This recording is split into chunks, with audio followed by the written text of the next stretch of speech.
जब हम छोटे थे, मैं और मेरी चाइल्डहुड फ्रेंड साथ में स्पाइसी स्टिक्स खाया करते थे। मैं अक्सर कहता मेरा मुंह जल रहा है और बिना कुछ कहे कि नानोन वहीं मेरे होठों पर किस कर देती। उस दिन के बाद से जब भी मैं कहता कि कहीं दर्द हो रहा है, मेरी चाइल्डहुड फ्रेंड उस जगह किस करके दर्द दूर कर देती। हमारे पेरेंट्स बस एक दूसरे को देखते और हंस पड़ते। लगता है हम लोग पक्का इन लॉज बनने वाले हैं। लेकिन ज्यादा समय नहीं बीता कि मैं अपनी माँ के साथ विदेश चला गया। फिर मुझे खबर मिली कि मेरी वही घमंडी चाइल्डहुड फ्रेंड की नानोन को सीवर मिसेंट्री हो गई है। उसके बाद से आज तक कोई भी लड़का की नानोन से किस नहीं ले पाया। यहाँ तक कि उसके आधे कदम के अंदर पहुंचना भी एक लग्जरी बन गया था। देश लौटने के पहले ही दिन मेरी अनरिलिएबल माँ मुझे सीधे की नानोन के अपार्टमेंट के बाहर छोड़कर चली गई। मैं बस गुस्से में अपना सूटकेस घसीटते हुए दरवाजे तक पहुंचा और पूरी ताकत से डोर पीटना शुरू कर दिया। काफी देर तक नॉक करता रहा, लेकिन किसी ने जवाब नहीं दिया। आखिर मैंने झुंझलाकर दरवाजे को कुछ लातें भी मार दी और मन ही मन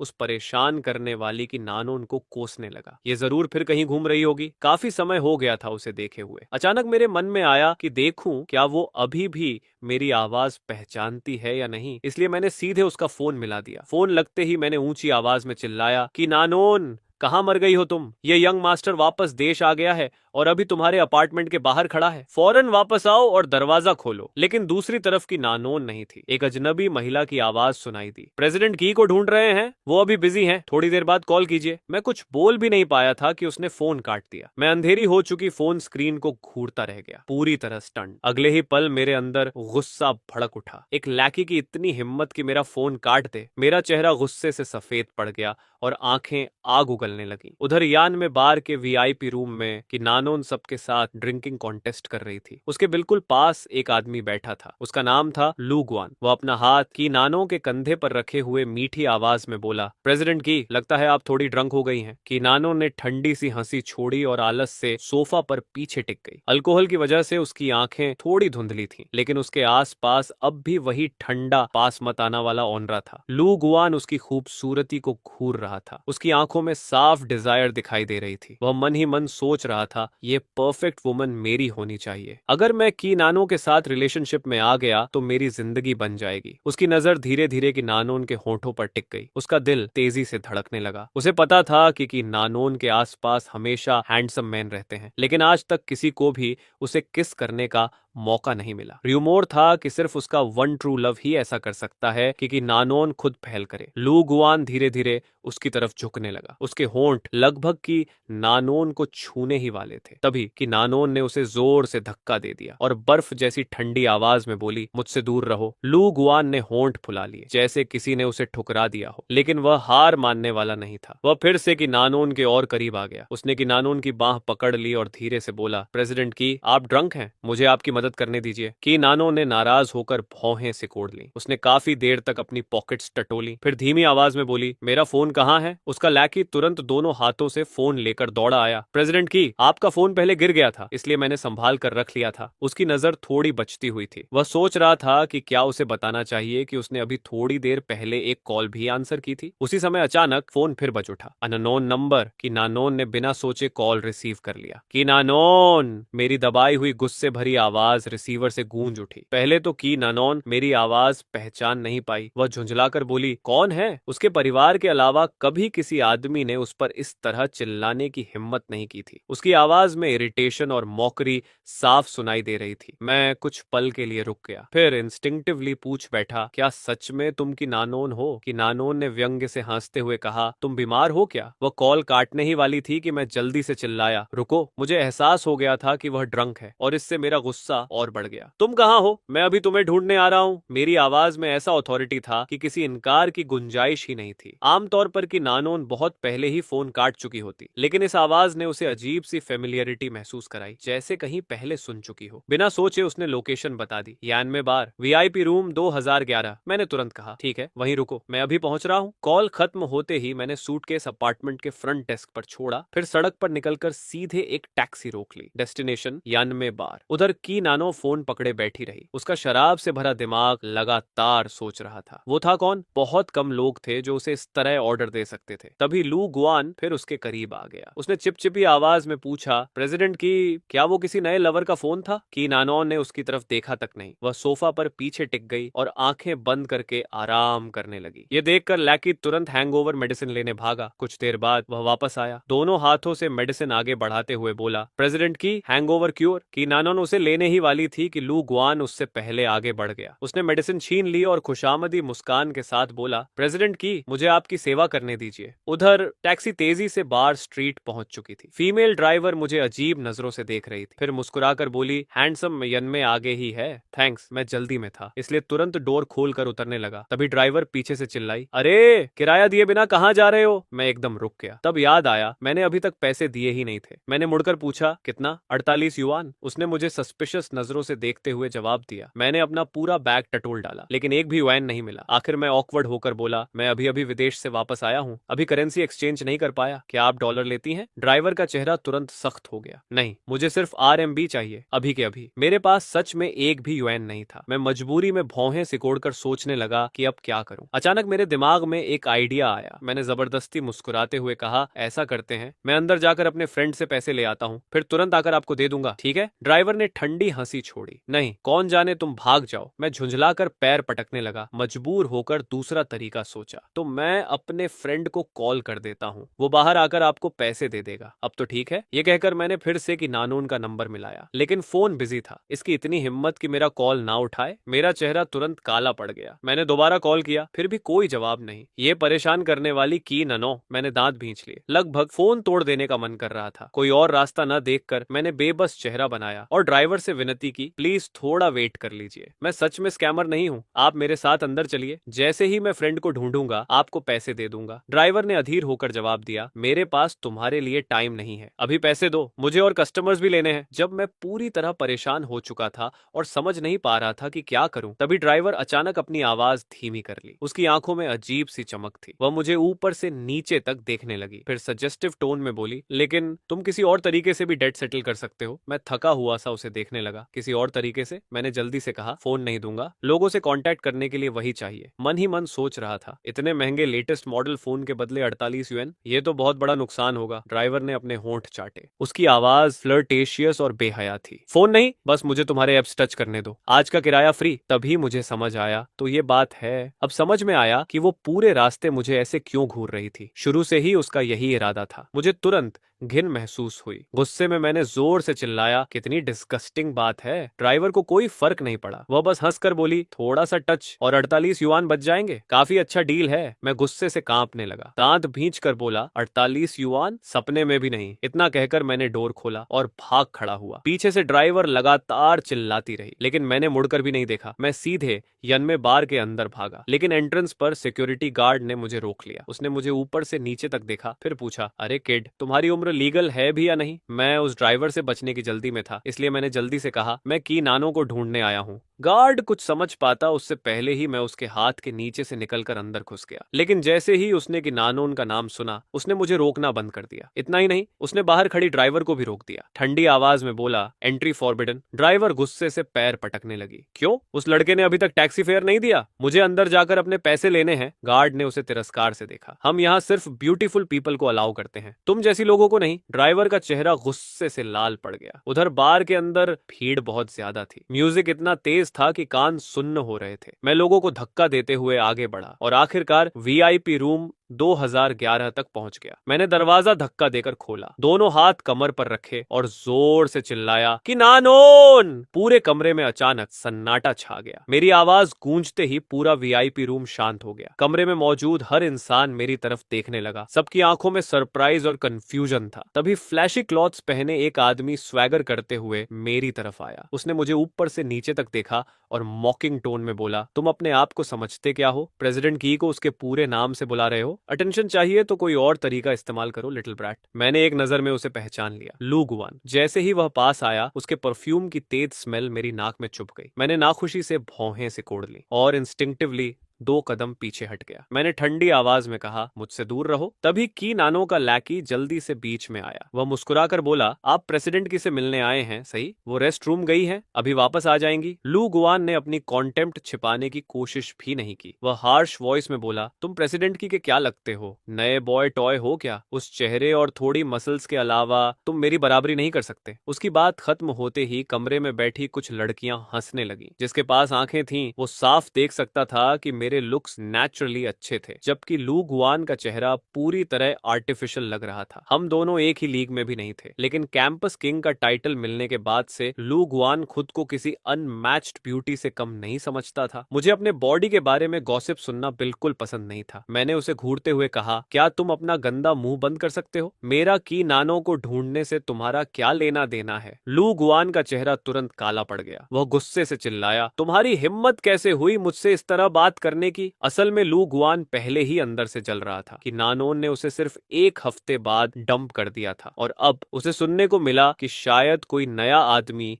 उसकी जिंदगी में आ गया है। ऊपर से उसने देखा कि लुक्स और ऑरा दोनों में मैं उससे बेहतर था। इस बात ने उसे और भी पागल कर दिया। वह सोच रहा था, भले ही मैं उससे ज्यादा हैंडसम ना हूं, लेकिन प्रेजेंस में मैं नहीं हारूंगा। मैंने उसे पूरी तरह इग्नोर कर दिया। सीधे लैकी की तरफ देखकर पूछा, रेस्टरूम कहाँ है? मुझे अभी वहां ले चलो। लैकी हक्का बक्का रह गया। वह हकलाते हुए बोला, आप लेडीज रेस्ट रूम में घुसने वाले हैं? मैंने इरिटेबली जवाब दिया, हाँ, तुमने खुद कहा ना कि वो रेस्ट रूम में है। अगर लेडीज रेस्ट रूम में नहीं जाऊंगा तो क्या मेंस रेस्ट रूम में ढूंढूं? लेकिन तुरंत बोला, ओह सही कहा, इस तरफ प्लीज। वह तुरंत रास्ता दिखाने लगा और एक शब्द भी बोलने की हिम्मत नहीं की। उधर लुगुआन मुझे इग्नोर होते देखकर बुरी तरह भड़क गया। उसका पूरा शरीर गुस्से से कांप रहा था। वह आगे बढ़ा और मेरा रास्ता रोक लिया। मेरी अनदेखी करने की हिम्मत कैसे हुई? मैं तुमसे बात कर रहा हूँ, क्या तुम बहरे हो? शर्म और गुस्से में उसने अचानक हाथ बढ़ाकर मेरे बाल पकड़ ली। तेज दर्द मेरे सिर में दौड़ गया। मैं दर्द से चिल्लाया, छोड़ो मुझे। लू गुआन विजयी मुस्कान के साथ बोला, नहीं छोड़ूंगा। क्या कर लोगे? मैंने दांत भींच लिए। सिर में हो रहे दर्द को सहते हुए मैंने पीछे हाथ बढ़ाया और सीधे लू गुआन की पैंट्स पकड़ ली। अगले ही पल मैंने पूरी ताकत से खींच दिया। स्विश! उसकी ट्राउजर सीधे नीचे सरक गई। लू गुआन ने डरावनी चीख मार दी। वह तुरंत मेरे बाल छोड़कर खुद को ढकने लगा। उसकी उस बेढंगी हालत को देखकर पूरा वीआईपी रूम ठहाकों से गूंज उठा। लू गुआन की आंखें गुस्से से लाल हो गईं। दांत पीसते हुए वह गुर्राया, तुम हरामी, मैं तुम्हें छोड़ूंगा नहीं।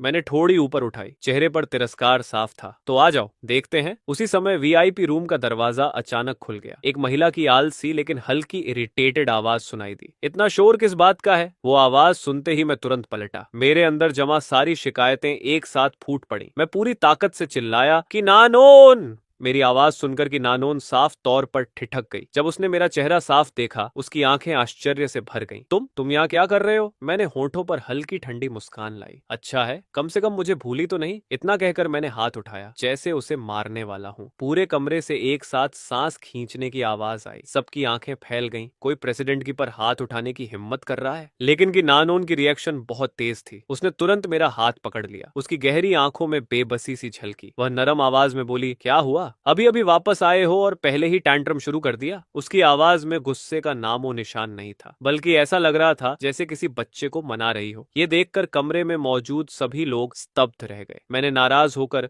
उसका हाथ झटक दिया। तुम्हें पूछने की हिम्मत भी कैसे हुई? सिर्फ तुम्हें ढूंढने के लिए मुझे कितनी मुसीबतों से गुजरना पड़ा है पता है? लेकिन कि नानोन बिल्कुल नाराज नहीं हुई। उसकी आंखों में सिर्फ अफेक्शन था। इतना इंडिजुलेंट एक्सप्रेशन देखकर आसपास के लोग पूरी तरह शॉक्ड रह गए। क्या ये वही प्रेसिडेंट की थी जिसकी बात अंतिम आदेश मानी जाती थी? कि नानोन ने मौका देखकर मुझे अपनी तरफ खींच लिया। फिर मेरे बिखरे हुए बालों को देखकर मुस्कुराई। यूएन यूएन, ये बालों का क्या हाल बना रखा है? क्या बर्ड्स नेस्ट हेयर स्टाइल अब अमेरिका में ट्रेंड बन गया है? मैंने उसे घूरा। फिर बगल में खड़े लू गुआन की तरफ देखा। ठंडी आवाज में बोला, क्या ये तुम्हारे बॉयफ्रेंड की गिफ्ट नहीं है? कि नानोन का चेहरा पूरी तरह इनोसेंट हो गया। मैंने तुम्हारे साथ क्या किया? मुझे तो अभी पता चला है कि तुम वापस आए हो। मैंने थोड़ी से लू गुआन की तरफ इशारा किया। खुद उससे पूछ लो, तुम्हारा ये बॉयफ्रेंड कमाल का है। मैं सिर्फ तुम्हें ढूंढने आया था, लेकिन बिना कुछ पूछे मुझसे लड़ाई शुरू कर दी। ऊपर से मेरे बाल भी खींच दिए। तुम्हारी टेस्ट सच में बहुत शानदार है। जैसे जैसे मैं बोलता गया, मेरी आवाज और ज्यादा नाराज होती गई। हमारी कई सालों की चाइल्डहुड फ्रेंडशिप की वजह से कि नानोन तुरंत मेरी हिडन मीनिंग समझ गई। उसने झटके से लू गुआन की तरफ देखा। उसकी आवाज अचानक बर्फ जैसी ठंडी हो गई। कमरे का माहौल ही बदल गया। तुमने उसके बाल छुए? तुम्हें इतनी हिम्मत किसने दी? लू गुआन का चेहरा सफेद पड़ गया। वह हकलाते हुए बोला, प्रेसिडेंट की, प्लीज मुझे एक्सप्लेन करने दीजिए। उसका एटीट्यूड बहुत एरोगेंट था और वो आपको नाम लेकर बुला रहा था, लेकिन कि नानोन ने उसे बीच में ही रोक दिया। अगर वो मुझे नाम से बुलाता है तो उससे तुम्हें क्या?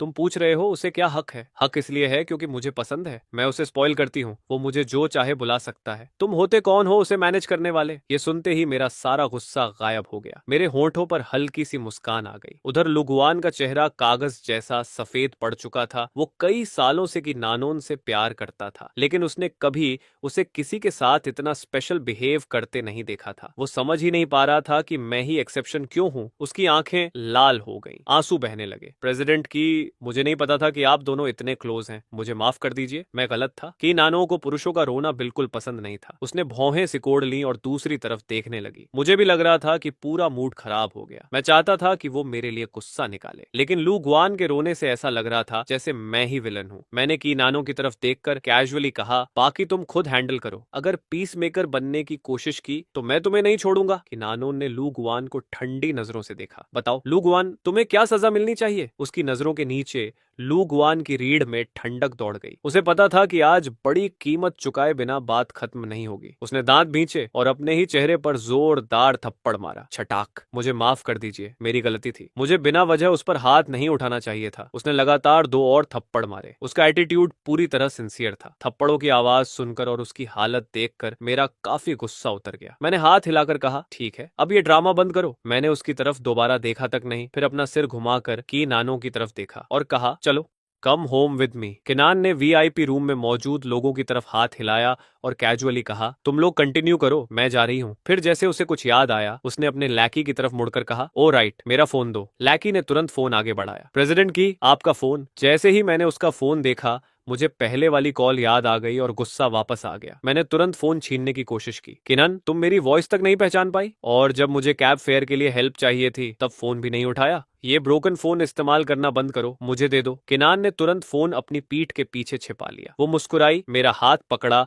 और मुझे रूम से बाहर ले जाने लगी। Stop acting up. अंदर इतना नॉइज था, साफ सुनाई नहीं दे रहा था। चलते चलते उसने पूछा, तुम अचानक वापस आ गए और इतनी रात को मुझे ढूंढने आए हो? कोई इंपॉर्टेंट बात है क्या? वो मेरे कान के पास झुकी और धीरे से फुसफुसाई, या फिर तुम मुझे इतना मिस कर रहे थे कि सिर्फ लव कन्फेस करने के लिए वापस आ गए? मैंने ऊपर देखा और उसे घूरा, फिर उसके एक्सपेंसिव हाई हील्स पर जोर से पैर रख दिया। इतना ओवर कॉन्फिडेंट मत बनो, आज यंग मास्टर का मूड पहले ही खराब है, मुझे प्रोवोक मत करो। किनान दर्द से हल्का सा सिसकी, लेकिन उसे बिल्कुल गुस्सा नहीं आया। उल्टा वो मुस्कुराई और मेरे बाल ठीक करने लगी। उसकी आंखों में अफेक्शन साफ दिखाई दे रहा था। बार से बाहर निकलते ही किनन फिर अपने यूजुअल एरोगेंट और केयरफ्री मूड में लौट आई। उसने कैजुअली अपना हाथ मेरे कंधे पर रखा। चलो अब बताओ, आखिर हुआ क्या है? मैंने चिढ़कर जवाब दिया, मैं तुम्हें डोर ओपन करवाने के लिए ढूंढ रहा था। मेरे पास तुम्हारे अपार्टमेंट की कीज नहीं है। और क्या सोच रही थी तुम? कीनन एकदम रुक गई। उसने सस्पिशियस नजरों से मुझे देखा। मेरे घर की? मॉम और डैड तो घर पर हैं, उन्हें कॉल कर देते, वो डोर खोल देते। मुझे ढूंढने की क्या जरूरत थी? मैंने उसे ऐसे देखा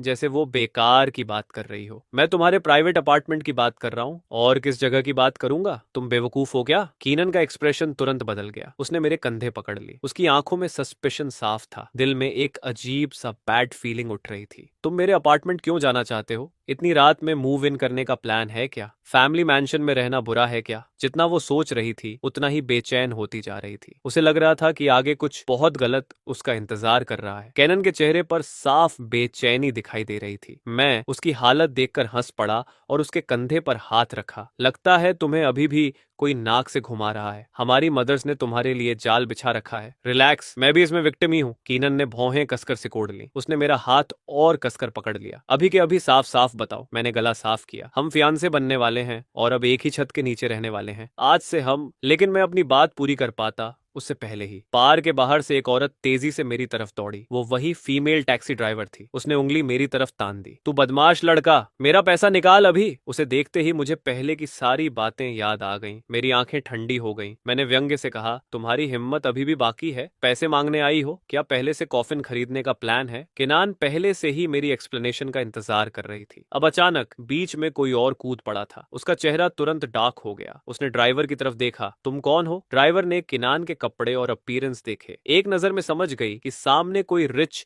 यंग लेडी खड़ी है। उसका एटीट्यूड तुरंत बदल गया। वो झुककर बोली, यंग लेडी, बात ऐसी है, इस जेंटलमैन ने मेरी टैक्सी ली और पैसे दिए बिना भाग गया। क्या आप इसका फेयर पे कर सकती हैं? मैंने बाहें बांध ली। फिर साफ साफ कहा, ड्राइवर, तुमने तो कहा था कि अगर मैं तुम्हें अपने एबीएस टच करने दूं तो फेयर माफ हो जाएगा। ये सुनते ही ड्राइवर के माथे पर पसीना आ गया। वो घबरा कर हंसने लगी। मिसअंडरस्टैंडिंग, सब मिसअंडरस्टैंडिंग है। यंग लेडी, सर ने गलत सुन लिया होगा। मैं कोलैटरल की बात कर रही थी। मैंने उसकी फेक स्माइल को घूरा। मिसअंडरस्टैंडिंग? मुझे अच्छी तरह याद है। उसकी नजरें, उसकी बातें, सब कुछ मुझे साफ याद था। किनान ने मेरी बात सुनी। उसकी नजर अनजाने में मेरे शरीर पर गई। फिर उसके चेहरे का रंग बदल गया। फेयर सिर्फ 48 युआन था, लेकिन ड्राइवर 480 युआन मांग रही थी। मैं उससे बहस करने ही वाला था कि किनान ने मुझे रोक दिया। वो हल्का सा मुस्कुराई, लेकिन वो मुस्कान बिल्कुल भी अच्छी नहीं लग रही थी। 480 युआन? उसने धीरे से पूछा। मरना है क्या? इतना कहकर उसने ड्राइवर को जोरदार किक मार दी। ड्राइवर सीधे जमीन पर जा गिरी। वो दर्द से चीखने लगी। हेल्प, कोई मुझे मार रहा है। किनान ने सिर्फ ठंडी हंसी हंसी। मार रही हूं तो शुक्र मनाओ, वरना खत्म भी कर सकती हूँ। इतना कहकर उसने मेरी तरफ देखा, जैसे उसे ये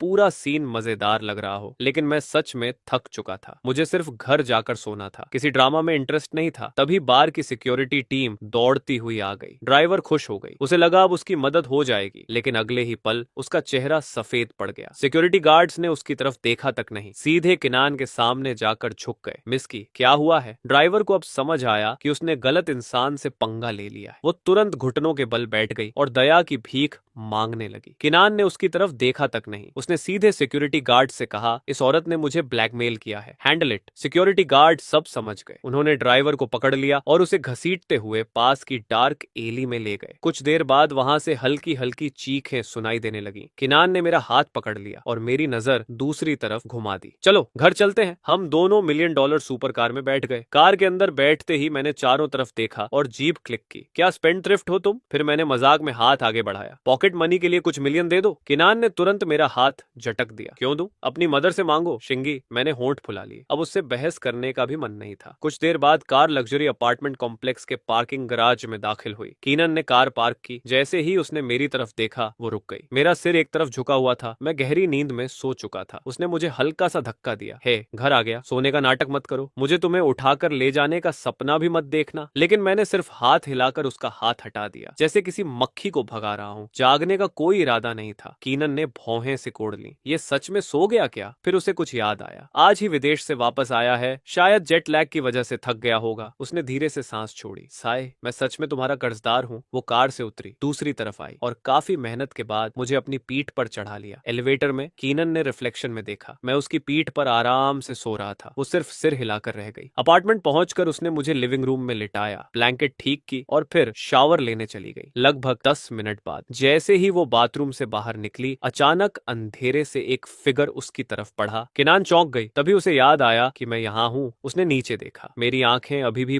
पूरी तरह खुली नहीं थी। मैं आधी नींद में था और सीधे उससे टकरा गया। क्या कर रहे हो? कीनन ने पूछा। तुम्हें पता था मैं शावर ले रही हूँ, इसलिए एम्बुश करने आए हो? लेकिन मैं पूरी तरह जागा ही नहीं था। मैं बड़बड़ाया, बहुत गंदा लग रहा है, मुझे शावर लेना है, बहुत अनकंफर्टेबल है। इतना कहते हुए मैंने अपने शर्ट को खींचना शुरू कर दिया। कीनन की आंखें गहरी हो गईं। उसने तुरंत मेरे हाथ पकड़ ली। रुको, अगर वो मुझे न रोकती तो मैं सच में अपने कपड़े उतारना शुरू कर देता। इस हालत में कौन शावर लेता है? उसने मुझे संभालते हुए कहा। पहले ठीक से जागो। मैंने चिढ़कर उसे फिर दूर धकेल दिया। मेरा शरीर स्टिकी लग रहा है, मुझे शावर लेना ही है। इतना कहकर मैं उसके पास से निकलने की कोशिश करने लगा। किनान ने मेरी कॉलर पकड़ ली। वो पूरी तरह स्पीचलेस हो चुकी थी। तभी उसे बचपन की बात याद आई। मैं हमेशा से हेवी स्लीपर था। एक बार तो उसके फैमिली हाउस के बाथटब में ही सो गया था, लगभग डूब ही गया था। ऐसी हालत में वो मुझे शावर लेने कैसे देती? उसी समय उसकी आंखों में शरारती चमक आई। वो डोर फ्रेम के सहारे झुक गई और मेरे करीब आकर धीरे से बोली, तो फिर अगर मैं तुम्हारी हेल्प कर दूं शावर में? उसकी आंखों में शरारती चमक थी। वो डोर फ्रेम के सहारे खड़ी होकर धीरे से बोली, तो फिर अगर मैं शावर में तुम्हारी हेल्प कर दूं? मैंने आंखें आधी खोलकर उसकी तरफ देखा, फिर अचानक हंस पड़ा। मैंने उसका चेहरा देखा और कहा, अगर ये चेहरा दिन ब दिन इतना हैंडसम नहीं होता जा रहा होता तो शायद मैं तुम्हें थप्पड़ मार देता। कीनन तुरंत मुस्कुराई। ओ, तो अब जाकर समझ आया कि मैं ब्यूटीफुल हूँ, दफा हो जाओ। मैंने उसका चेहरा हल्के से दूर किया। मुझे शावर लेना है। कीनन ने राहत की सांस ली। लग रहा था कि मैं अब पहले से ज्यादा होश में हूँ। उसने 2 उंगलियां उठाई। ये कितनी है? 2। बेवकूफ, मैं झल्ला कर बोला। मैं जाग चुका हूँ। मैंने उसका हाथ हटा दिया। अब जाकर कीनन को थोड़ा सुकून मिला, लेकिन तभी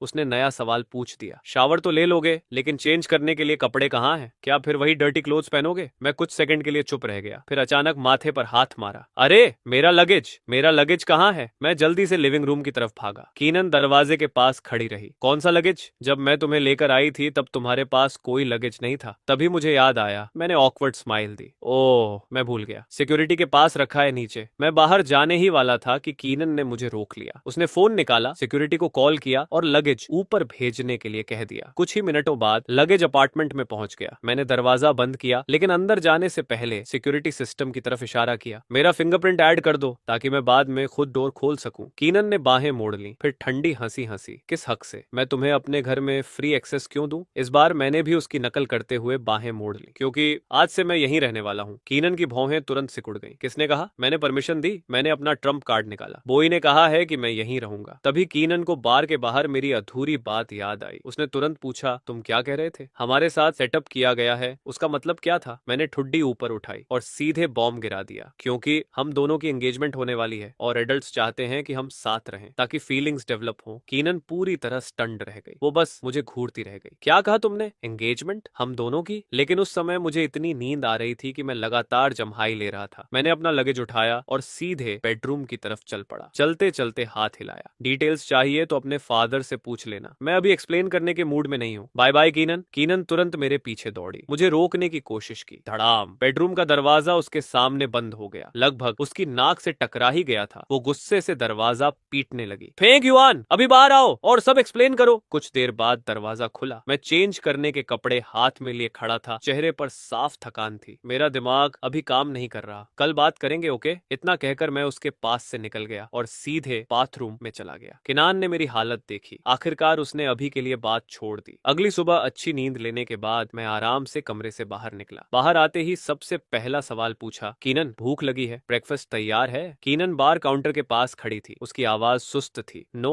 मैं यहाँ कुकिंग नहीं करती। खाना है तो खुद जाकर खरीद लो। अगले ही पल मैंने जोर से चीख मारी और सोफा पर गिरकर हाथ पैर चलाने लगा। ब्रेकफास्ट नहीं है? मैं भूख से मर जाऊंगा। मैं स्टार्विंग हूँ। कीनन कुछ सेकंड तक मुझे देखती रही, फिर माथा पकड़ लिया। वो मुझे बाहर जाकर कुछ खाने को कहने वाली थी और फिर मेरे फैमिली को कॉल करके मुझे वापस भेजने का सोच रही थी। लेकिन जैसे ही खाने की बात आई, मैं तुरंत सोफा से उठ बैठा। एक हाथ में मिल्क, दूसरे में एप्पल और पूरी कॉन्फिडेंस से बोला, मैंने कल रात कहा था आज से मैं यहीं रहूंगा। कीनन ने तुरंत मना कर दिया। कोई एंगेजमेंट वंगेजमेंट नहीं होगी। मैं अग्री नहीं करूंगी। मैंने तुरंत जिम्मेदारी आगे बढ़ा दी। तो फिर जाकर अपने पेरेंट्स से बात करो और बॉय की से भी। ये सुनते ही कीनन चुप हो गई। उसे पता था अगर ग्रैंड माँ और फैमिली ने डिसाइड कर लिया है तो बात आसान नहीं होगी। मैंने एप्पल खत्म किया, हाथ धोए, फिर कैजुअली कहा, मुझे स्कूल भी जाना है। 1 मिनट, मैं चेंज करके आता हूँ। कीनन रुक गई। रुको, तुम मेरे साथ स्कूल जाने वाले हो? मैंने बाथरूम के दरवाजे से सिर बाहर निकाला। यप, क्योंकि आज से मैं तुम्हारे स्कूल में ट्रांसफर हो गया हूँ। कुछ सेकंड बाद फिर सिर बाहर निकाला। और हाँ, अब मैं उसी स्कूल का स्टूडेंट हूँ। कीनन लगभग पागल होने वाली थी, लेकिन मैं गुनगुनाते हुए बाथरूम के अंदर चला गया, उसे वहीं शौक में छोड़कर। तैयार होने के बाद चाहे वो कितनी भी इरिटेटेड हो, आखिर उसे मुझे स्कूल छोड़ने जाना पड़ा। स्कूल पहुंचने से कुछ पहले मैं अचानक चिल्लाया, कार रोको! किनान हैरान रह गई। अभी गेट तक नहीं पहुंचे, उत्तर क्यों रहे हो? मैं बैकपैक कंधे पर टांगते हुए मुस्कुराया। मैं तुम्हारे साथ स्कूल में एंटर नहीं करना चाहता। बहुत अटेंशन मिलेगी। मैं ब्रेकफास्ट खरीदने जा रहा हूँ, बाय। इतना कहकर मैं चला गया। कीनन सिर्फ मुझे दूर जाते हुए देखती रह गई। कार जाते ही मैं पास की केक शॉप में घुस गया। अंदर डिस्प्ले केस में मेरी नजर तुरंत एक केक पर पड़ी, स्ट्रॉबेरी केक, और वो आखिरी पीस था। मुझे यही चाहिए। लेकिन वेटर ने माफी मांगते हुए कहा, सॉरी सर, ये आखिरी पीस पहले ही परचेज हो चुका है। मेरा मूड तुरंत खराब हो गया। किसने खरीदा? मैंने पहले देखा था। वेटर ने कैशियर काउंटर की तरफ इशारा किया। उस यंग लेडी ने। मैंने उधर देखा। एक खूबसूरत लड़की वहां खड़ी थी। मैं हार मानने को तैयार नहीं था, इसलिए उसके पास गया। हेलो, क्या आप ये स्ट्रॉबेरी केक मुझे दे सकती हैं? लड़की मेरी तरफ मुड़ी। मैं कुछ पल के लिए रुक गया। वो बेहद खूबसूरत थी, नाजुक चेहरा, शांत स्वभाव और बहुत प्लेजेंट वॉइस। हेलो, क्या बात है? उसने विनम्रता से पूछा। मैंने जल्दी से कहा, असल में ये आखिरी स्ट्रॉबेरी केक है और मुझे बहुत खाना था। क्या आप मुझे दे सकती हैं? लेकिन उसने अफसोस से सिर हिलाया। सॉरी, मैंने ये किसी और के लिए खरीदा है, इसलिए नहीं दे सकती। मेरा सारा उत्साह निकल गया। लेकिन तभी उसने खुद कहा, यहाँ चेस्टनट केक भी बहुत अच्छा होता है, आप उसे ट्राई कर सकते हैं। मैं तुरंत फिर से एनर्जेटिक हो गया। रियली? ठीक है, वही लेता हूँ। मैंने चेस्टनट केक खरीदा और उसके साथ साथ स्कूल की तरफ चलने लगा। चलते चलते पता चला उसका नाम युनवान है और वो ग्रेड 12 की स्टूडेंट है। मैंने भी अपना इंट्रोडक्शन दिया और बताया कि मैं नया ट्रांसफर स्टूडेंट हूँ। लेकिन स्कूल गेट पर पहुंचते ही सिक्योरिटी गार्ड ने मुझे रोक दिया। तुम अंदर नहीं जा सकते, आउटसाइडर्स अलाउड नहीं है। मैंने कितनी भी एक्सप्लेनेशन दी, कोई फायदा नहीं हुआ। तभी पास खड़ी युनवान बोली, ये सच में ट्रांसफर स्टूडेंट है, मैं गारंटी देती हूँ। गार्ड ने युनवान को देखते ही एटीट्यूड बदल लिया। ओह, अगर युनवान कह रही है तो ठीक है, लेकिन मेरा सेल्फ एस्टीम जाग गया। मैंने युनवान से कहा, थैंक्स, लेकिन मुझे मदद की जरूरत नहीं है, मैं खुद हैंडल करूंगा। अगले ही पल मैंने फोन निकाला और कीनन को कॉल कर दिया। कॉल कनेक्ट होते ही मैं शिकायत करने लगा, गार्ड अंदर नहीं जाने दे रहा। दूसरी तरफ से कीनन हंस पड़ी। मैं और गुस्सा हो गया। तभी मुझे उसकी तरफ से एक आदमी की गहरी आवाज सुनाई दी। मैं तुरंत चौकन्ना हो गया। तुम किसके साथ हो? लेकिन कीनन ने जवाब नहीं दिया। उसने सीधा कॉल काट दिया। मैंने फोन को घूरा और गुस्से में दांत पीस लिए। यूनान ने चिंता से पूछा, तुम ठीक हो? क्या हुआ? मैंने होंठ फुला लिए और पूरी तरह अनॉयड दिखते हुए कहा, बस कोई है जो फ्रेंड से ज्यादा मेन को चूज करता है। जैसे ही मैंने यह कहा, सिक्योरिटी गार्ड का फोन बज उठा। कॉलर का नाम देखते ही वह घबरा गया और तुरंत बहुत रिस्पेक्टफुल एटीट्यूड के साथ कॉल उठाई। मुझे नहीं पता उसने दूसरी तरफ क्या सुना, लेकिन वह बार बार मुझे शौक भरी नजरों से देखने लगा। कॉल खत्म होने के बाद उसका एटीट्यूड पूरी तरह 180 डिग्री बदल गया। वह चापलूसी भरी स्माइल के साथ बोला, मुझे बहुत माफ कर दीजिए सर, ये सब एक मिसअंडरस्टैंडिंग थी, कृपया अंदर आइए, प्रिंसिपल आपका इंतजार कर रहे हैं। अब मैं पूरी तरह सेटिस्फाइड था। मैंने थोड़ी ऊंची की और गर्व से अंदर चला गया। युनवन मेरे पीछे पीछे चल रही थी। उसके चेहरे पर सवाल ही सवाल थे। प्रिंसिपल? एग्जैक्टली। तुम आखिर हो कौन? प्रिंसिपल तुम्हारी इतनी परवाह क्यों कर रहे हैं? मैं हल्का सा हंसा और उंगली हिलाई। सीक्रेट है, जब हम क्लोज फ्रेंड्स बन जाएंगे तब बताऊंगा। यूनन हल्के से हंसी। क्या तुम मुझसे फ्लर्ट कर रहे हो? मैं आसानी से फ्रेंड्स नहीं बनाती, मुझे पता है। मैंने उसे ऊपर से नीचे तक देखा। क्या तुम पूरी तरह नर्ड हो? तुम जैसी ब्रिलियंट और ब्यूटीफुल स्टूडेंट के पीछे तो बहुत सारे लड़के पड़े होंगे। इस बार यूनवन क्यूरियस हो गई। तुम्हें कैसे पता कि मैं अच्छी स्टूडेंट हूँ? क्योंकि तुम स्मार्ट हो, एक नजर में ही समझ आ जाता है। फिर मैंने पूछा, गार्ड ने कहा था कि वह तुम्हें पहचानता है। क्या तुम स्कूल में बहुत फेमस हो? क्या इसलिए क्योंकि तुम स्कूल ब्यूटी हो या इसलिए क्योंकि हमेशा टॉप करती हो? यूनान ने शांत स्वर में जवाब दिया, मैं स्कूल ब्यूटी नहीं हूँ और मेरे ग्रेड्स भी बस ठीक ठाक हैं। मैं तुरंत शॉक्ड हो गया। तुम स्कूल ब्यूटी नहीं हो? तुम जैसी खूबसूरत लड़की को नहीं चुना गया? रुको, क्या स्कूल ब्यूटी का एन है? जैसे ही उसने यह नाम सुना, यूनन्स की नजरें कुछ डिग्रीज और ठंडी हो गईं। तुम उसे जानते हो? लेकिन मुझे उसके एक्सप्रेशन में आया बदलाव दिखाई नहीं दिया। मैं उत्साह से गॉसिप करता रहा, वो स्कूल में बहुत फेमस होगी ना? मैं बेट लगाता हूँ उसके पीछे दर्जनों लड़के भागते होंगे। यूनान ने शांत स्वर में कहा, मैं उसे जानती हूँ, लेकिन हम क्लोज नहीं हैं। उसकी आवाज में हल्की सी कोल्डनेस थी। वह मुझे ध्यान से देख रही थी। वो सच में एक सोशल बटरफ्लाई है। क्या तुम भी उसे पसंद करते हो? उसका सवाल सुनते ही मैंने तुरंत नाक से कोड़ ली। वो फ्लर्ट, जैसे मैं उसे कभी पसंद करूंगा। मेरे रिएक्शन से यूनान थोड़ी सरप्राइज्ड हो गई। मैंने उसकी आंखों में देखते हुए बहुत सीरियस एक्सप्रेशन बनाया। अगर चॉइस मेरी हो तो मुझे लगता है तुम उससे कहीं बेहतर हो। वैसे भी वो कोई खास नहीं है, बस अपने पैसे और थोड़ी सी लुक्स पर भरोसा करती है। लेकिन उसका पर्सनैलिटी बहुत खराब है। जो भी उसे पसंद करता होगा उसकी किस्मत बहुत खराब होगी। ये पहली बार था जब युनवान ने किसी को चिन्ह के बारे में ऐसा बोलते सुना था। मेरे चेहरे पर साफ दिखाई दे रही डिस्कास्ट देखकर वह खुद को हंसने से रोक नहीं पाई। तुम सच में काफी इंटरेस्टिंग हो। मेरी आंखें चमक उठी। मैंने तुरंत मौका पकड़ लिया और थोड़ा और करीब आने की कोशिश की। मेरा नाम फेंग युआन है, तुम मुझे शियावान बुला सकती हो। बताओ तुम किस क्लास में हो, बाद में मैं तुम्हें ढूंढने आ जाऊंगा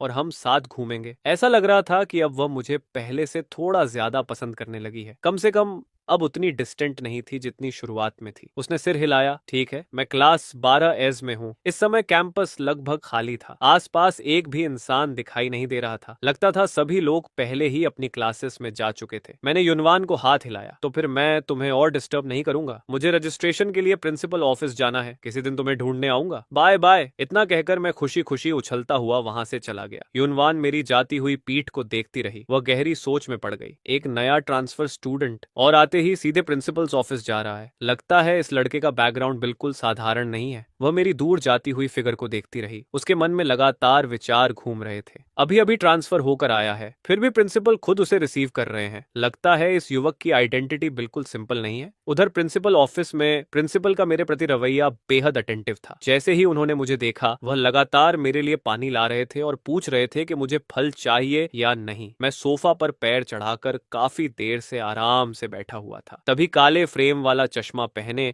और गंभीर चेहरे वाला एक आदमी अंदर आया। प्रिंसिपल, क्या आपको मुझसे किसी बात पर मिलना था? प्रिंसिपल ने तुरंत गंभीर रूप धारण कर लिया। फिर उन्होंने मेरी ओर इशारा करते हुए कहा, ये हमारे नए ट्रांसफर स्टूडेंट हैं, फांग युआन। फांग पहले अमेरिका के एक एलीट प्रेप स्कूल में पढ़ते थे। इनका एकेडमिक रिकॉर्ड बेहद आउटस्टैंडिंग है। मैं इन्हें क्लास एस में असाइन कर रहा हूँ। ये हमारे की स्टूडेंट्स में से एक होंगे जिन पर विशेष ध्यान दिया जाएगा। समझ गए? टीचर ने तुरंत बात समझ ली। जी प्रिंसिपल। फिर वह मुझे प्रिंसिपल ऑफिस से बाहर ले गए, यहाँ तक कि प्रिंसिपल खुद भी हमें डोर तक छोड़ने आए। कुछ देर बाद हम क्लासरूम के सामने पहुंचे। दरवाजे के ऊपर लिखा था ग्रेड 10 क्लासेस। मैं चौंक गया। क्या मुझे ग्रेड 11 में नहीं होना चाहिए? टीचर वेई ने समझाया, देखो फेंक, अमेरिका में भी तुम ग्रेड 10 में ही थे और यहाँ का करिकुलम काफी फास्ट है। मुझे डर है कि ग्रेड 11 में तुम्हें पेस पकड़ने में मुश्किल हो सकती है। मैंने कंधे उचका दिए। ठीक है। अपने शानदार ग्रेड्स याद करके मैंने बहस करने की भी जरूरत नहीं समझी। वैसे भी मैं देश वापस पढ़ाई के लिए नहीं आया था, मैं तो सिर्फ मजे करने आया था। मुझे किस ग्रेड में रखा गया है इससे कोई फर्क नहीं पड़ता था। फिर टीचर वेई मुझे लेकर क्लासरूम के अंदर गए। उन्होंने क्लास की तरफ देखते हुए कहा, यह हमारे नए ट्रांसफर स्टूडेंट हैं, फांग युआन। सब लोग इनका गर्मजोशी से स्वागत करें। मैं पोडियम के पास खड़ा हुआ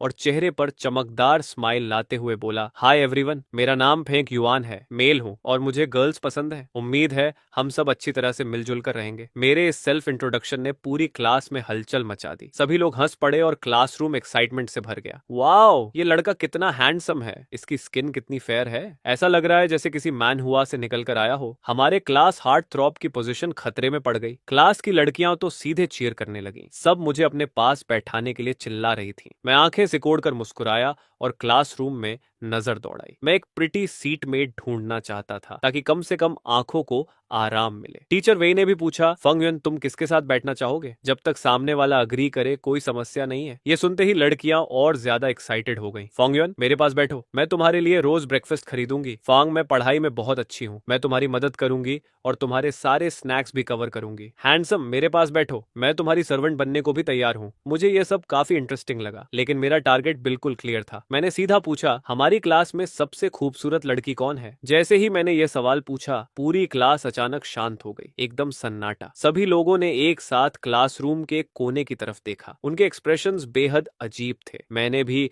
उनकी नजर का पीछा किया। विंडो के पास पीछे वाली रो में 2 सीट्स खाली थीं। लगता था कि सबसे खूबसूरत लड़की आज क्लास में नहीं आई थी। मैंने मन ही मन सोचा, जो भी हो। फिर मैं सीधे वहां गया और खाली सीट पर बैठ गया। टीचर वे, मैं यहीं बैठूंगा। टीचर वे का एक्सप्रेशन भी थोड़ा अजीब हो गया। उन्होंने हिचकिचाते हुए कहा, अगर तुम्हें पसंद है तो वहीं बैठ जाओ। फिर उन्होंने पोडियम पर हाथ मारा। ठीक है, आज से सभी लोग नए स्टूडेंट का ध्यान रखेंगे। अब क्लास जारी रखते हैं। टीचर वे वापस लेक्चर देने लगे, लेकिन इस समय लेक्चर सुनने का मन किसका था? लड़कियां चोरी चोरी मेरी तरफ देख रही थी और लड़के मुझे परखती हुई नजरों से घूर रहे थे। मेरे सामने बैठी शेन युआ ने खुशामद भरे अंदाज में अपना मुड़ा तुड़ा टेक्स्ट बुक आगे बढ़ाया। फेंग युआन, तुम्हारे पास बुक नहीं है ना? मेरी वाली यूज कर लो। मैंने बुक पर पड़े दाग देखे और उसे छूने की भी हिम्मत नहीं हुई। मैंने ऑकवर्ड स्माइल के साथ मना कर दिया, कोई बात नहीं, तुम खुद यूज करो, मैं जैसे तैसे सुन लूंगा। लेकिन शेन युआ मानने को तैयार नहीं थी। कोई बात नहीं, मैं अपने सीटमेट के साथ शेयर कर लूंगी। वह इतनी काइंडनेस से बोल रही थी कि मैं मना नहीं कर पाया। आखिरकार मजबूरी में बुक ले ली। ये इंग्लिश क्लास थी। बाकी सब्जेक्ट्स की बात अलग थी, लेकिन इंग्लिश तो मेरी सबसे मजबूत सब्जेक्ट थी। आखिर मैं कई साल अमेरिका में पढ़ चुका था। मेरे लिए ये क्लास एलिमेंट्री स्कूल लेवल से ज्यादा नहीं थी। लेक्चर सुनना बेहद बोरिंग लग रहा था। मैंने एक बड़ी सी उबासी ली। तभी शेन युई फिर मेरी तरफ झुकी। फंग युआन, तुम्हें भी समझ नहीं आ रहा? चलो बात करते हैं। मैंने तिरछी नजर से उसकी तरफ देखा। ऐसा नहीं कि मुझे समझ नहीं आ रहा, बस ये बहुत आसान है। मैंने लेक्चर की तरफ देखने की भी जरूरत नहीं समझी। मुझे सच में समझ नहीं आता था कि लोग इतनी आसान इंग्लिश कैसे नहीं समझते। फिर मैंने उत्सुकता से पूछा, क्लास एस कैसी क्लास है? सबसे खराब वाली? सबसे खराब वाली? मेरी बात सुनकर शेन युआ तुरंत सिर हिलाने लगी। नहीं नहीं, हमारी क्लास है सबसे अच्छी क्लास है। मेरे चेहरे पर साफ साफ शक दिखाई दे रहा था। ये देखकर शेन युआ ने सिर खुजलाया और समझाने लगी, क्लासेस में या तो सबसे इंटेलिजेंट स्टूडेंट्स होते हैं या फिर बहुत ज्यादा वेल्थ स्टूडेंट्स। सबसे खराब क्लास एफ होती है, वहाँ सारे ट्रबल मेकर्स भरे पड़े हैं। बाद में उनसे दूर ही रहना। तभी मुझे सब समझ आ गया। तो ऐसा है। शेन युआ मुझे काफी गुड नेचर्ड लगी, इसलिए मेरा रवैया भी थोड़ा नरम हो गया। मैंने मजाक में कहा, तुम तो स्मार्ट टाइप नहीं लगती, तो क्या तुम्हारा फैमिली बहुत रिच है? शेन युई तुरंत शर्मिंदा हो गई। वह अपनी इज्जत बचाने की कोशिश करते हुए बोली, मैं बस इंग्लिश में कमजोर हूँ, लेकिन लिटरेचर में बहुत अच्छी हूँ। मैं खुद को हंसने से रोक नहीं पाया। एक लड़की के लिटरेचर में अच्छे होने में गर्व करने वाली क्या बात है? शेन युआ ने नाराज होकर कहा, फेंग युआन, तुम्हारी जुबान बहुत तेज है। तुम्हारा इनोसेंट और क्यूट अपीयरेंस बिल्कुल मिसलीडिंग है। मैंने मन ही मन सोचा, ये तो कुछ भी नहीं है। अभी तुमने किसी सच में टॉक्सिक इंसान को देखा ही नहीं है।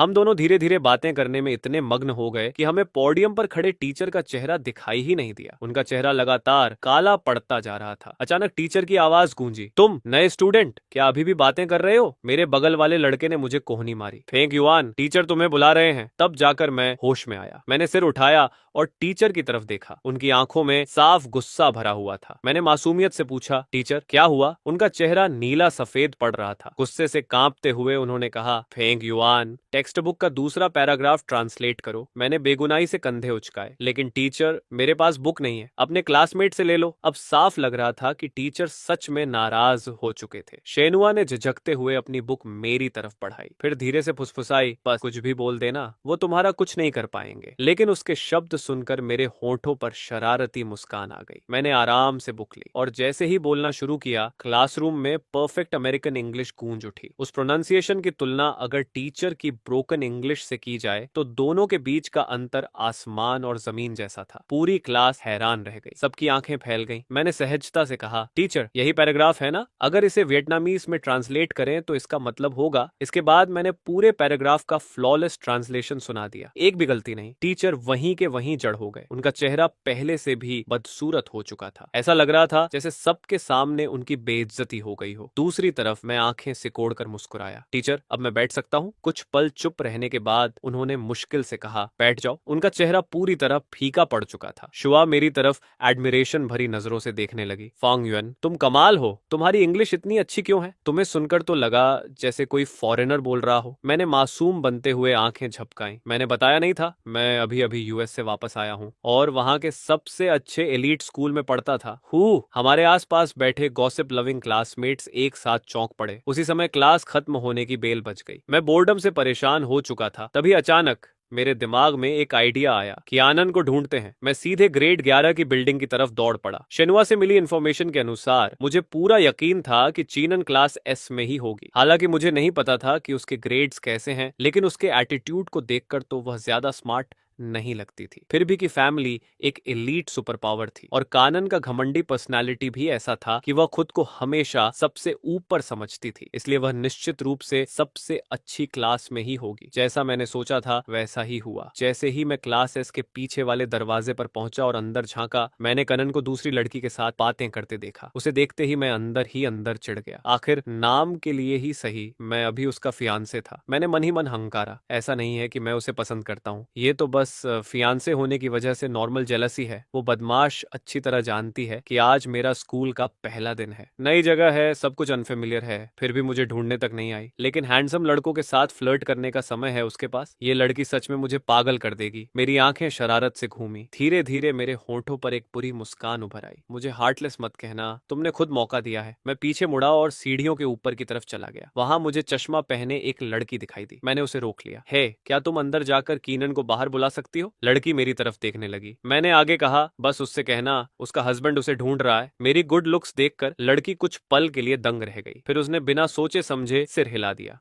ओके, मैं अभी जाकर बुलाती हूँ। मैं तुरंत दीवार के कोने के पीछे छिप गई और देखने लगी। तभी वो बुकवर्म लड़की क्लासरूम में घुसी और जोर से चिल्लाई, किनियान, तुम्हारा हस्बैंड तुम्हें ढूंढ रहा है। शोर से भरा क्लासरूम अचानक पूरी तरह शांत हो गया। इतनी खामोशी थी कि सुई गिरने की आवाज भी सुनाई दे जाती। मैंने अपना मुंह ढक लिया। हंसी लगभग फूट ही पड़ने वाली थी। कुछ सेकंड बाद की नेओन बाहर आई। उसका खूबसूरत चेहरा कोयले की तरह काला पड़ गया था। मैंने कोने से सिर बाहर निकाला और उसकी तरफ हाथ हिलाया कि नियोन मेरी तरफ चली आई। उसके चेहरे पर साफ लिखा था, मुझे पता था ये तुम ही हो। फेंग युआन, मुझे पता था ये तुम ही हो। तुम खास तौर पर यहाँ ट्रबल क्रिएट करने आई हो, है ना? मैं कोने से उछलकर बाहर आई, ठुड्डी ऊंची करके, जैसे मेरे अंदर आग भरी हुई हो। कीनान, तुम हैंडसम गाइस को देखने में इतनी बिजी हो गई हो कि मुझे ही भूल गई। बस इंतजार करो, आज रात मैं फादर की को सब बता दूंगी, फिर देखना। मैंने अपनी बाहें सीने पर बांध ली, बिल्कुल ऐसे जैसे मेरे पीछे कोई बहुत बड़ा सपोर्टर हो और मुझे किसी का डर ना हो। कीनान ने बेबस होकर आह भरी, मेरी छोटी एंसेस्टर, अब तुम्हें क्या चाहिए? मैंने उसके पीछे नजर डाली। जैसा मैंने सोचा था वही लड़का भी क्लासरूम से बाहर निकल आया था और हमारी तरफ देख रहा था। तुरंत मेरे चेहरे पर एक चालाक मुस्कान फैल गई। तुमने मुझे नाराज कर दिया है। अगर चाहती हो कि मैं गुस्सा छोड़ दूं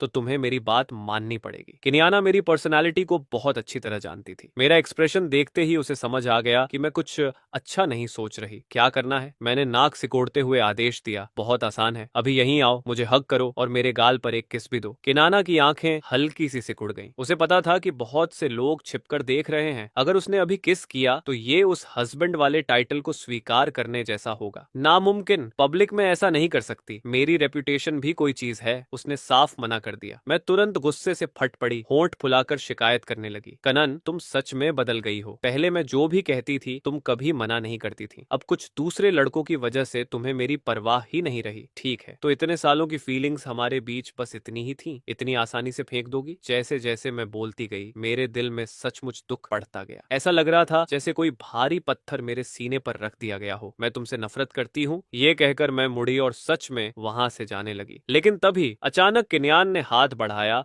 और एक ही झटके में मुझे अपनी बाहों में खींच लिया। उसने मुझे बहुत कसकर पकड़ लिया। मेरे सिर के ऊपर से उसकी बेबस आवाज सुनाई दी, अब खुश हो? सच में समझ नहीं आता तुम्हारे साथ क्या करूं। लेकिन अगले ही पल उसके शब्द किसी चाकू की तरह मेरे दिल में उतर गए। क्या तुम्हें ऐसे प्रैंक खेलना मजेदार लगता है? अब मुझे बाद में अपने बॉयफ्रेंड को ये सब समझाना पड़ेगा। बहुत परेशानी होती है, पता है? उसकी गर्म और मुलायम बाहों में रहते हुए मैं अचानक जम सी गई। क्या तुम अपने बॉयफ्रेंड की इतनी परवाह करती हो? आखिर अभी भी मैं तुम्हारी फियान्से हूं, तो मुझे थोड़ा सा कंफर्ट दे देने में क्या जाता है? लेकिन किनियन बेहद परेशान दिख रही थी। तुम अच्छी तरह जानती हो कि मुझे सबसे ज्यादा नफरत किसी को एक्सप्लेनेशन देने से है। यही बात मुझे परेशान कर रही है। मैंने सिर उठाया और फिर शरारती अंदाज में हंस दी। जरूरी नहीं है कि तुम्हें एक्सप्लेनेशन देनी ही पड़े। वैसे भी तुम बॉयफ्रेंड ऐसे बदलती हो जैसे लोग कपड़े बदलते हैं। कौन जानता है कुछ दिनों बाद ये लड़का तुम्हारा बॉयफ्रेंड रहे भी या नहीं। मेरी बात सुनकर किनियान पूरी तरह निरुत्तर हो गई। आखिर में उसने बस मेरे बालों को अस्त व्यस्त कर दिया। ठीक है, हक हो गया, अब अपनी क्लास में वापस जाओ। दोपहर में लंच के समय मैं तुम्हें ढूंढ लूंगी, मुझे कोई इंटरेस्ट नहीं है। मैं तुरंत उसकी बाहों से निकल गई। मेरा चेहरा ऐसा था जैसे किसी ने अपना काम निकलवा लिया हो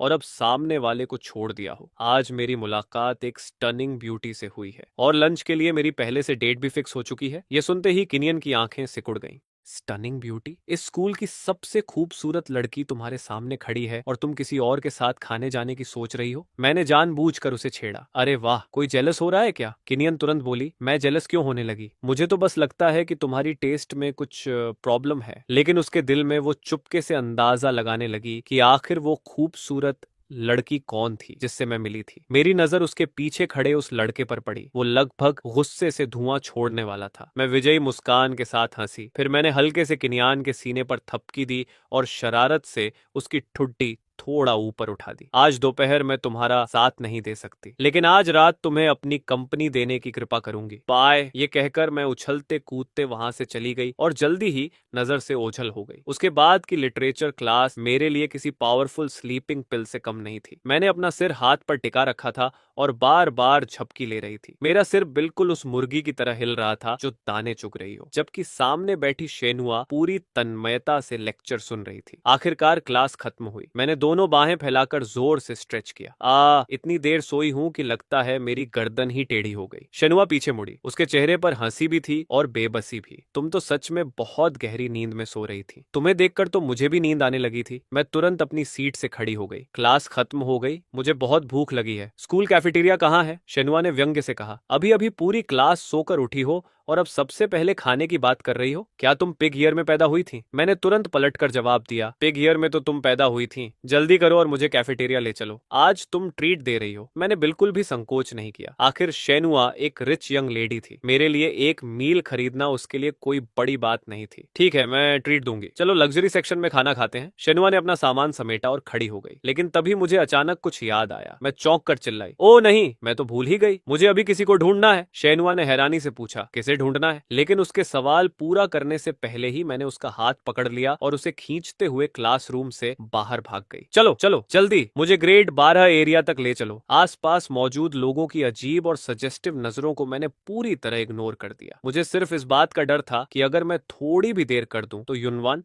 जा चुकी होगी। शेनुआ ने उस हाथ को देखा जिससे मैं उसे पकड़े हुए थी। उसका एक्सप्रेशन थोड़ा अजीब हो गया। तुम ग्रेड 12 एरिया में क्या करने जा रही हो? क्या वहां किसी को जानती हो? मैंने तुरंत जवाब दिया, बकवास मत करो। अगर किसी को नहीं जानती होती तो ग्रेड 12 एरिया में क्यों जाती? शेनुआ ने बेबसी से कहा, फेंग युआन, तुम्हारी जुबान सच में बहुत तेज है। मुझे श्योवन बुलाओ। पूरा नाम लेकर बुलाती हो तो लगता है जैसे मुझसे कोई दुश्मनी हो। मैं तुरंत मुस्कुराई। ठीक है श्योवन, तो बताओ ग्रेड 12 की कौन सी क्लास में जाना है? मैंने बिना देर किए पूछा। ग्रेड 12 क्लास एस कहाँ है? ये सुनते ही श्योवन के कदम अचानक रुक गए। वो हैरानी और जिज्ञासा से मुझे घूरने लगी। ग्रेड 12 क्लास एस, तुम किसे ढूंढ रहे हो? मैंने आंखें हल्की सिकोड़कर मुस्कुराते हुए जवाब दिया, उसका नाम युनवान है। क्या तुम उसे जानती हो? जैसा मैंने सोचा था, शिनुआ तुरंत हैरान हो गई। युनवान? जिस इंसान को तुम ढूंढना चाहते हो वो वही है? तो तुम्हारा उसके साथ क्या रिलेशनशिप है? मैं हल्का सा हंसा और जानबूझकर उसे छेड़ते हुए बोला, अगर मैं कहूं कि हम बॉयफ्रेंड गर्लफ्रेंड हैं तो क्या तुम मानोगी? अगले ही पल शेनुआ की आंखें लगभग बाहर निकलने वाली थीं। कोई वे नहीं तो तुम वही सीक्रेट बॉयफ्रेंड हो जिसे वो इतने समय से छिपाकर रखे हुए है? मैं पूरी तरह से स्तब्ध रह गया। तो उसके पास सच में पहले से बॉयफ्रेंड है? मेरा दिल अचानक कस गया। क्या अफसोस की बात है, लेकिन शेनुआ ने मेरी उस हल्की सी आह को पकड़ लिया। उसका क्या मतलब था? क्या तुम सच में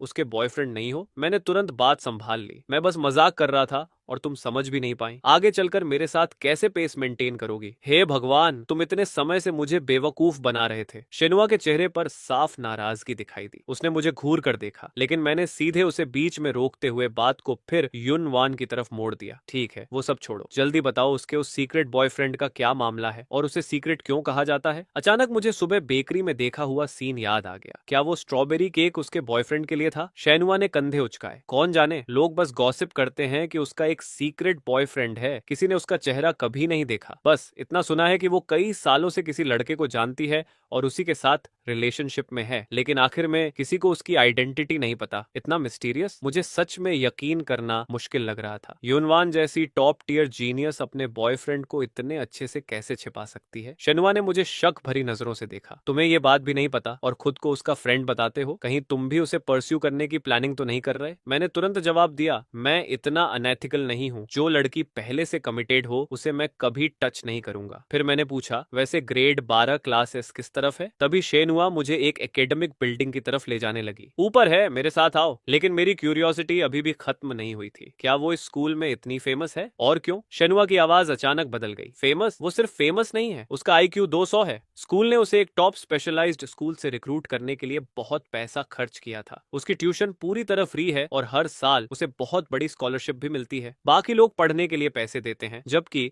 वो पढ़कर पैसे कमाती है और हर एग्जाम में पूरे देश में फर्स्ट आती है। प्रिंसिपल उसे किसी ट्रेजर की तरह ट्रीट करते हैं। मेरा दिल हल्का सा कांप गया। हे भगवान, मुझे पता था कि यून वॉन बहुत अच्छी स्टूडेंट है, लेकिन मैंने कभी नहीं सोचा था कि वो इतनी ज्यादा पावरफुल होगी। बातें करते करते मैं और शेनुआ ग्रेड 12 क्लास एस के दरवाजे तक पहुंच गए। खुशकिस्मती से अभी अभी क्लास खत्म हुई थी। शायद युनवान अभी भी क्लासरूम में हो। शेनुआ ने तुरंत वहां से गुजर रही एक लड़की को रोक लिया। एक्सक्यूज मी, क्या युनवान अभी अंदर है? क्या आप उसे 1 मिनट के लिए बाहर बुला सकती हैं? उस लड़की ने मुझे ऊपर से नीचे तक देखा। उसके चेहरे का एक्सप्रेशन ऐसा था जैसे उसने सब समझ लिया हो। फिर से युनवान को कन्फेस करने आए हो? तुम बहुत देर कर चुके हो। एक सीनियर अभी उसे डेट पर लेकर गया है। मैं वहीं का वहीं जम गया। ये बात सुनकर हंसी भी आ रही थी और दुख भी हो रहा था। मैं कहना चाहता था कि मैं युनवान का सिर्फ फ्रेंड हूँ, लेकिन वो लड़की हाथ हिलाकर चली गई। मेरे पास सिर्फ बेबस होकर कंधे उचकाने के अलावा कोई ऑप्शन नहीं बचा। आखिर में मैं और शेनुआ अकेले लंच खाने निकल गए। शेनुआ को जैसे पहले से ही इसकी उम्मीद थी। वो हर जगह फेमस है, उसके पीछे कन्फेस करने वाले लड़कों की लाइन लगी रहती है। आज मुझे सच में इस बात पर यकीन हो गया। मैंने प्रशंसा भरे अंदाज में कहा, वो खूबसूरत भी है, टॉप स्कॉलर भी है और उसका पर्सनैलिटी भी बहुत जेंटल है। ऐसी लड़की को कौन पसंद नहीं करेगा? लेकिन मेरी बात सुनकर शेनुआ ऐसे रिएक्ट करने लगी जैसे उसने कोई भूत देख लिया हो। जेंटल? क्या तुमने किसी और को देख लिया है? युनवान स्कूल की फेमस आइसबर्ग ब्यूटी है, वो उन लड़कों की तरफ देखती तक नहीं। मुझे अभी भी यकीन नहीं हुआ। नहीं यार, मेरे साथ तो वो काफी जेंटल थी। शेनुआ मुझे घूरती रही। फिर उसने एक ऐसा बॉम्ब फोड़ा जिसने मुझे पूरी तरह हिला दिया, क्योंकि वो सिर्फ तुम्हारे साथ ऐसी होती है। अचानक मुझे लगा जैसे मेरे दिल में फूल खिल गए हों। क्या मैं उसके लिए सच में कोई स्पेशल इंसान हूँ? लेकिन मैं इस खुशी का ज्यादा देर मजा ले पाता उससे पहले मेरे पेट ने जोर से आवाज कर दी। मैंने हंसते हुए कहा, चलो खाना खाते हैं। मैं और शेनुआ बातें करते हुए कैफेटेरिया की तरफ बढ़ गए, लेकिन मुझे बिल्कुल अंदाजा नहीं था कि अंदर जाते ही हम अपने क्लासमेट से टकरा जाएंगे। एक लड़की ने तुरंत चिल्लाकर कहा, अरे फैंग युआन,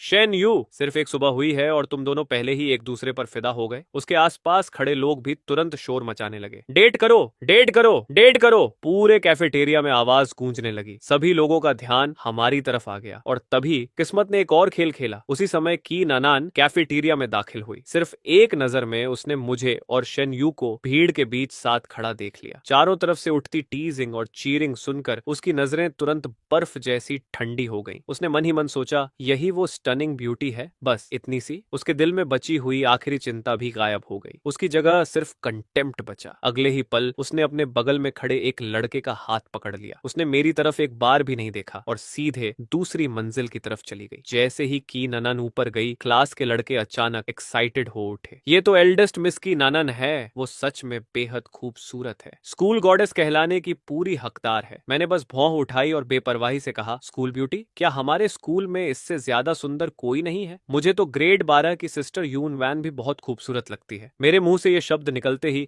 उन लड़कों के चेहरे बदल गए। वे मुझे ऐसे घूरने लगे जैसे अभी लड़ाई कर देंगे। ये देखकर शेनहुआ ने जल्दी से मेरा हाथ खींचा। धीरे से बोली, क्या तुम पागल हो? ये सब एल्डेस्ट मिस काई के डाई हार्ट फैंस हैं। ये सच में तुम्हारे पीछे पड़ जाएंगे। मैं लगभग आंखें घुमाने ही वाला था। उसके भी ऐसे फैंस हैं? मैंने अविश्वास से सोचा, क्या इन लड़कों की आंखें खराब हैं? उन लड़कों ने ठंडी नजर से मुझे देखा, फिर एक आखिरी ग्लेयर मारकर अपनी गॉडेस के पीछे दूसरी मंजिल की तरफ चले गए। शेनुआ ने गहरी सांस ली। देखा, स्कूल के पहले ही दिन तुमने दुश्मन बना लिए, लेकिन मुझे बिल्कुल परवाह नहीं थी। मुझे वो फेक गेम्स पसंद नहीं है। हम अलग रास्तों के लोग हैं। ये कहकर मैं शेनुआ को साथ लेकर खाना लेने चला गया। लेकिन कि नानन के फैंस वाला मामला खत्म होते ही एक नई परेशानी आ गई। क्लास की कुछ लड़कियां खाना खाकर जा रही थीं। उन्होंने हमें देखा और मुस्कुराते हुए छेड़ा, फेंग युआन, तुम्हें शेनुआ को डेट करना चाहिए। तुम दोनों साथ में बहुत अच्छे लगते हो। मैंने एक पल के लिए इधर उधर देखा, फिर आराम से अपना हाथ शेनुआ के कंधे पर रख दिया और उन लड़कियों की तरफ चार्मिंग स्माइल फेंकी। शेनुआ, जरूर, मैं कंसिडर करूंगा। अब गॉसिप करना बंद करो। लड़कियां हंसते हुए चली गईं, लेकिन उनके जाते ही शेनुआ ने तुरंत मेरी तरफ देखा। उसकी आंखें चमक रही थीं। अभी जो तुमने कहा, क्या वो सच था? मैंने पहले ही अपना हाथ उसके कंधे से हटा लिया था। मैंने उसे एक नजर देखा। मैंने पहले भी कहा था, तुम्हें सीखना होगा कि मेरी जोक्स और मेरी सीरियस बातें अलग कैसे पहचाननी है। शेनुआ का दिल तुरंत टूट गया। उसने नाटकीय अंदाज में अपना सीना पकड़ लिया। मैं घायल हो गई, लेकिन उसी समय की नानन दूसरी मंजिल से नीचे उतरी। उसका चेहरा गुस्से से भरा हुआ था और उसकी नजर सीधी मुझ पर टिकी हुई थी। मैंने उसे किसी दूसरे लड़के का हाथ पकड़े देखा। मेरा गुस्सा भी तुरंत भड़क गया। बहुत बढ़िया, मेरे सामने किसी और लड़के के साथ घूम रही हो और ऊपर से मुझे ऐसे देख रही हो। मैंने जानबूझकर उसकी तरफ दोबारा नहीं देखा। इसके बजाय मैंने अचानक शेनुआ की तरफ सिर घुमा लिया। अगले ही पल मैंने ब्रेस्ड पोर्क का एक टुकड़ा उठाया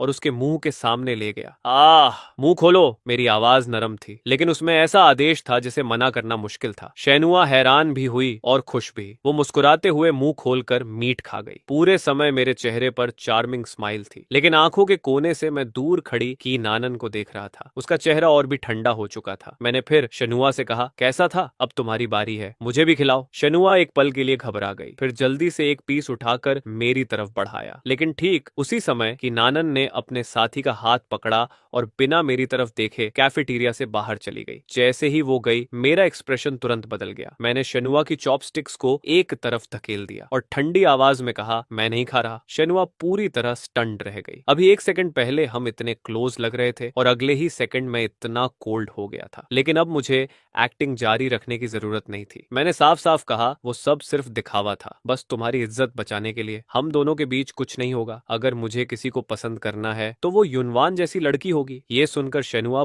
पूरी तरह चुप हो गई। शाम को स्कूल खत्म होने के बाद शेनुआ की प्राइवेट कार आ गई। जब उसने देखा कि मैं बस से घर जाने वाला हूं तो उसने मुझे राइड ऑफर की, लेकिन मैं बार बार मना करता रहा। मैं बस से जाने का आदी हूं, लेकिन वो फिर भी बोलती रही। आखिर में मेरा पेशेंस खत्म हो गया। मैंने उसे हल्का सा धक्का देकर कार में बैठाया, दरवाजा बंद किया, फिर ड्राइवर से कहा, जल्दी निकलो। कार दूर चली गई और उसके गायब होते ही मैंने तुरंत की ननान का नंबर डायल कर दिया। कॉल कनेक्ट होते ही मैंने गुस्से में पूछा, तुम कहाँ हो? क्या तुम सच में मुझे छोड़कर चली गई? लेकिन दूसरी तरफ से की नानन की ठंडी हंसी सुनाई दी। तुम्हारे पास वो ग्रेट ब्यूटी नहीं थी? उसे उसी के साथ घर चले जाते। वैसे भी तुम उसे इम्प्रेस करने में बिजी थे। मैंने तुरंत अपना ट्रम्प कार्ड इस्तेमाल किया। अगर तुमने मुझे छोड़ दिया तो मैं फादर की को बता दूंगा। मैं उन्हें बता दूंगा कि तुम अपने बॉयफ्रेंड की वजह से मुझे नहीं चाहती। कि नानन ने मजाक उड़ाते हुए कहा, तुम बिल्कुल 3 साल के बच्चे जैसे हो जिसे कुछ नहीं आता, बस शिकायत करना आता है। उसकी बात सुनकर मैं तुरंत दुखी होने का नाटक करने लगा। मैं सड़क किनारे बैठ गया। मेरी आवाज भर्रा गई कि नानन प्लीज आ जाओ, बस आ जाओ। और जैसे ही मैंने ये कहा, अचानक एक सुपर कार चीखती हुई आवाज के साथ मेरे सामने आकर रुकी। सुपर कार का दरवाजा खुला कि नानन वहां खड़ी थी। वो अपनी हंसी रोकने की कोशिश कर रही थी। फेंक युआन, तुम सच में बहुत चाइल्डिश हो। जो तुम्हें नहीं जानता वो समझेगा कि तुम किसी फैमिली के एलिमेंट्री स्कूल स्टूडेंट हो। मैंने गुस्से में उसे हल्का सा मुक्का मारा, लेकिन चेहरे पर मुस्कान अपने आप आ गई। तो वो गई ही नहीं थी। वो पूरे समय यहीं छिपकर मेरा तमाशा देख रही थी। मैंने उसे घूरा। तुम यहीं छिपी हुई थी ना, पूरा समय मुझे देख रही थी। कि नानन आगे बढ़ी। उसने मेरी नाक पकड़कर हल्का सा दबाया। उसकी आवाज में नाराजगी थी। तो क्या हुआ अगर देख रही थी? मुझे लगा था पहले ही दिन कोई तुम्हें मुझसे छीन लेगा। उसने मुझे कार में धक्का देकर बैठा दिया, फिर सनग्लासेस पहनकर इंजन स्टार्ट कर दिया। लेकिन मैं भी तेज था। मैंने तुरंत उसके चेहरे से सनग्लासेस खींच ली। कि नानन ने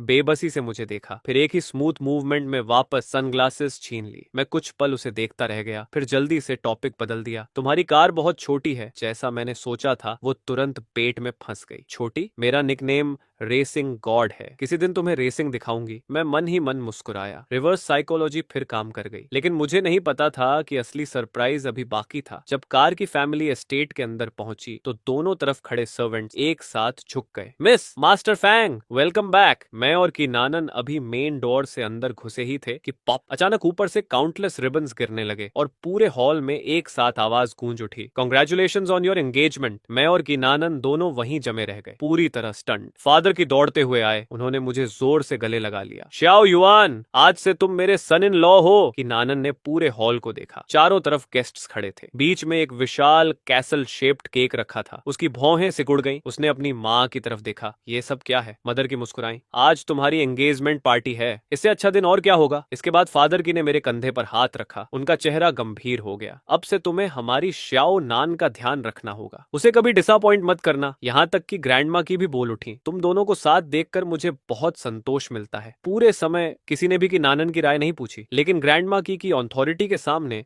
वो कुछ कह भी नहीं पाई। बस ऐसे ही एक एंगेजमेंट पार्टी ने हम दोनों की किस्मत को एक साथ बांध दिया। पार्टी खत्म होने ही वाली थी कि फादर की ने एक और बम गिरा दिया। वो मुस्कुराते हुए बोले, जैसे ही श्याओ युआन 18 साल का होगा तुम दोनों विदेश जाकर शादी कर सकते हो। कि नानन ने तुरंत आंखें घुमा ली, लेकिन मैं उसे पकड़कर एक कोने में ले गया। दांत भींचकर पूछा, क्या तुम सच में मुझसे शादी नहीं करना चाहती? अनएक्सपेक्टेडली कि नानन ने बेहद खूबसूरत मुस्कान दिखाई। फिर अचानक मेरा हाथ पकड़कर करीब आ गई। उसकी गर्म सांस मेरे कानों को छू रही थी। फेंक युआन, कहीं ऐसा तो नहीं कि तुम्हें हमेशा से मुझ पर क्रश था, इसीलिए तुम मुझसे शादी करने के लिए इतने ईगर हो? मेरा दिल एक पल के लिए रुक सा गया, लेकिन मैंने तुरंत उसे दूर धकेल दिया। बकवास, मुझे तुम पर क्रश नहीं है, मुझे भी मजबूर किया जा रहा है। कि नानन ने तुरंत कहा, तो फिर मिलकर रेबेलियन करते हैं। तुम्हारे पिता तुमसे बहुत प्यार करते हैं, वो तुम्हें फोर्स नहीं करेंगे। लेकिन मैंने ठंडी हंसी हंसी। सॉरी, इसमें मैं तुम्हारा साथ नहीं दूंगा। एंगेजमेंट हो चुकी है, अब अपनी किस्मत स्वीकार कर लो। कि नानन ने आंखें सिकोड़ दी। तुम सच में एक्सेप्ट करने को तैयार हो? फिर वो और करीब आ गई। अगर शादी करनी है तो कर लेते हैं, बस एक हस्बैंड और बढ़ जाएगा। उसके होंठ लगभग मेरे होंठों को छूने वाले थे। मैं घबराकर पीछे हट गया। मेरा चेहरा पूरी तरह लाल हो चुका था। कि नानन, कोई पागलपन मत करना। उसकी मुस्कान और शरारती हो गई। तुम्हें लगता है ये पागलपन है? अगले ही पल उसने मुझे सीधे दीवार से लगा दिया। हम दोनों एक दूसरे की सांसें साफ सुन सकते थे। कि नानन ने मेरी ठोड़ी ऊपर उठाई। उसकी आंखों में शरारत भरी चमक थी। जो भी करो पूरा करो मेरे प्यारे हस्बैंड। अगर तुम इतने एंथुजियास्टिक हो तो मैं भी पोलाइट नहीं रहूंगी। मेरा चेहरा पूरी तरह लाल हो गया। मैं बस चिल्ला सका, कि नानन, लेकिन वो सिर्फ विजयी मुस्कान के साथ हंस दी। मुझे ब्यूटीफुल वाइफ बुलाओ, फिर छोड़ दूंगी। लेकिन उसी समय उसे अचानक एहसास हुआ कि बहुत सारी निगाहें हमारी तरफ देख रही हैं। हम दोनों ने एक साथ सिर घुमाया और तभी पता चला सारे गेस्ट्स